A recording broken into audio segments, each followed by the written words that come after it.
Nigel Mansell's Magyar miracle came after a weekend of practice which had promised so little.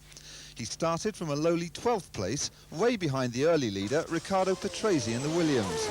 The Italian had taken pole position for the first time in 6 years, but he was never very far ahead of world champion Ayrton Senna in the McLaren. Senna desperately needed a win here to bolster his hopes of a second title. His luck appeared to be in when Patrese spluttered to a halt at the end of the pit lane. Senna took the lead, but behind him Mansell had been busy. He overtook 4 cars on his first lap and took the others on a typical charge.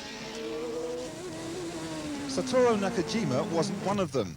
His Camel Lotus collided with Derek Warwick's Arrows, and the gravel put paid to Japanese hopes.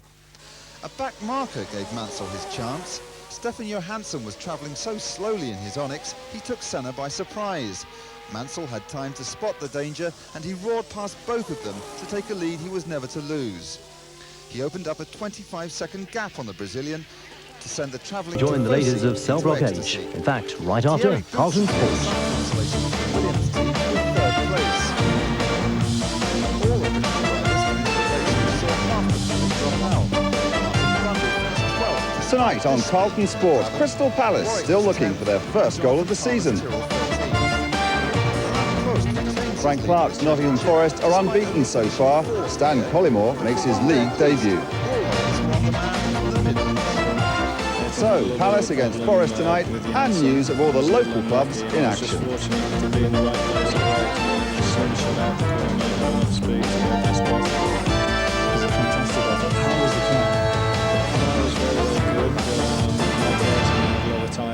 Good evening to you. Two managers with a lot to prove at Selhurst Park tonight. For Alan Smith, it must be a dream come true to actually manage Crystal Palace, but as we all know, in Steve Coppell, he's got a hard act to follow.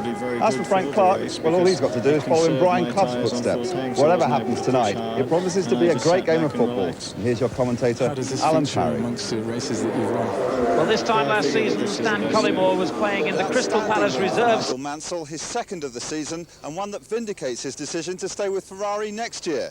As for the next race, well, Mansell's win will do wonders for cross-channel ferry bookings as the British supporters make tracks for the Belgian Grand Prix. This is Matthew Lorenzo for Sky News.